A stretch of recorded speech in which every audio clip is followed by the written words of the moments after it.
I got a text from a stranger saying my partner is cheating with their spouse. Instead of losing it, we teamed up for some epic revenge. Here's how we turned the tables on them. So picture this. I'm standing in the cereal aisle of the grocery store, debating the merits of bran flakes versus sugary loops, when I get a text that flips my world upside down. It's from a number I don't recognize, and it says, "You don't know me, but I thought you should know that your partner is cheating on you with my spouse." Well, that's one way to ruin breakfast. Let's back up a bit. I've been with Alex for 5 years.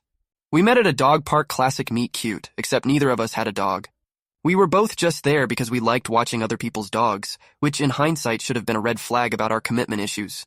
But we hit it off, bonded over our mutual love for Thai food and bad puns, and before long we were sharing an apartment and a Netflix account. Life was good, or so I thought.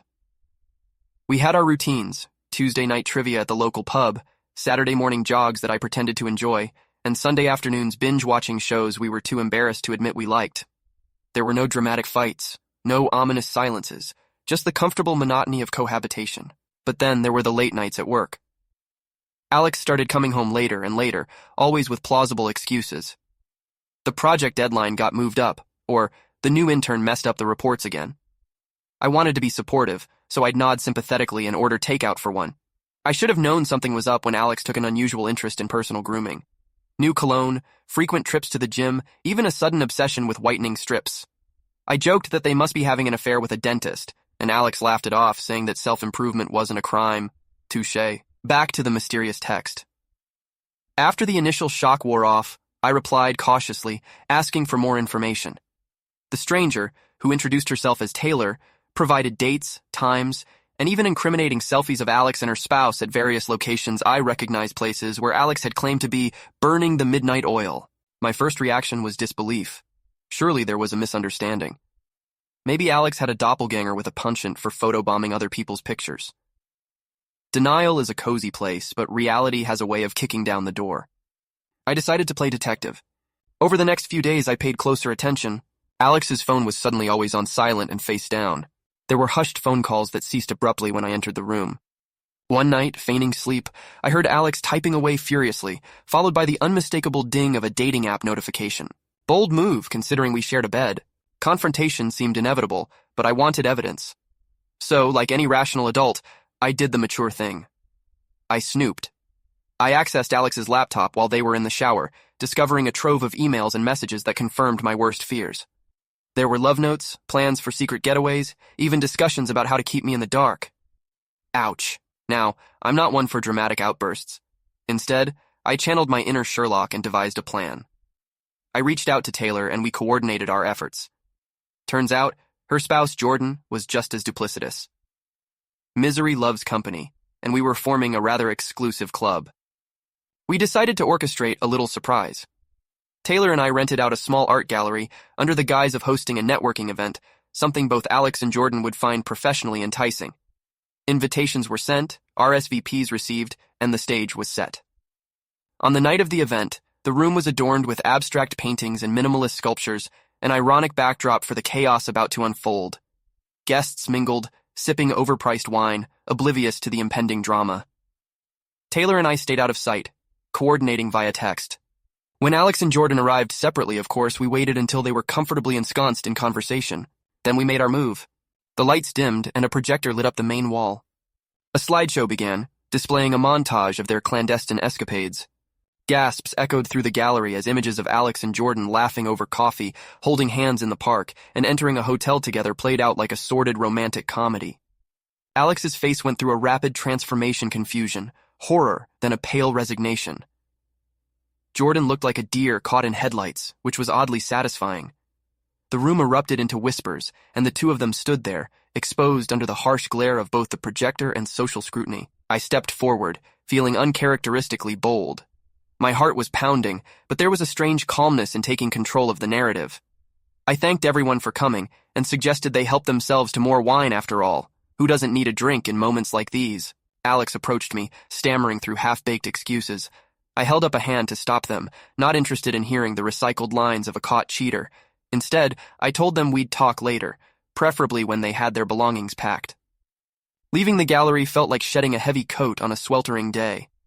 Taylor and I grabbed a late-night coffee, marveling at how our lives had become entangled in such a bizarre way.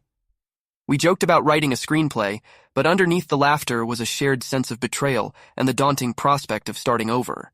The aftermath was messy, as one might expect. Alex tried reaching out multiple times, texts, emails, even a handwritten letter slipped under my door. The content ranged from apologies to justifications, but I wasn't interested in dissecting their moral failings. Moving out was a process. I let Alex keep the apartment. Too many memories lurked in the corners. I found a smaller place closer to work, with a view of the city skyline that felt oddly hopeful. Friends rallied around me, offering support in the form of wine, takeout, and distracting outings to places where couples were scarce. I won't pretend it was easy. Nights were the hardest when the silence amplified my thoughts. I wondered what I could have done differently, whether there were signs I willfully ignored. It's tempting to rewrite history, but ultimately I knew that Alex's choices were their own. Therapy helped, both the professional kind and the impromptu sessions with my cat, who, despite her aloof demeanor, seemed to sense when I needed a purr or a headbutt. I started picking up old hobbies I'd abandoned: painting, cycling, even attempted to learn the guitar, much to my neighbor's chagrin. As for Taylor, we stayed in touch sporadically. She filed for divorce from Jordan, who apparently tried to pin the blame on a midlife crisis. Classic. We joked about forming a support group for people with unfaithful partners, but decided the membership fees would be too depressing. One day, while cleaning out some old boxes, I stumbled upon a photo album of Alex and me from happier times. Flipping through the pages, I felt a pang not of longing, but of gratitude. Those moments were real, even if they were tarnished now. They were chapters in my story, ones that led me to where I was. I decided to take a solo trip, a cliché perhaps, but sometimes clichés exist for a reason. I chose a small coastal town known for its lighthouses and lack of cell reception. Walking along the beach, the sound of waves erasing the footprints behind me, I felt a sense of closure. Life, like the tide, was cyclical. Things are washed away, but new treasures are often left in their wake. Returning home, I felt lighter. I dove back into work with a renewed focus, started volunteering at an animal shelter, and even joined a book club where no one knew my history. It was liberating to be seen without the shadow of my past looming over me. Months later, I received an email from Alex. It was concise, devoid of the previous pleas and justifications. They acknowledged the pain they'd caused and informed me they were moving to another city for a fresh start. There was a sincerity to it that I hadn't seen before. I didn't feel the need to respond, but I wished them well in my mind. Looking back, it's almost surreal how one text message in the cereal aisle could unravel an entire life. But in the process of picking up the pieces, I found parts of myself I'd forgotten existed. Resilience, independence, a sense of humor that bordered on dark but kept me afloat. If there's a moral to this story, perhaps it's that sometimes the worst things that happen to us can lead to the best things we do for ourselves. Or maybe it's just that people should disable notifications on their dating apps when they're living with someone. Either way, I'm doing all right. And as for the cereal debate that fateful morning, I went with the sugary loops. Life's too short to deny yourself the simple pleasures.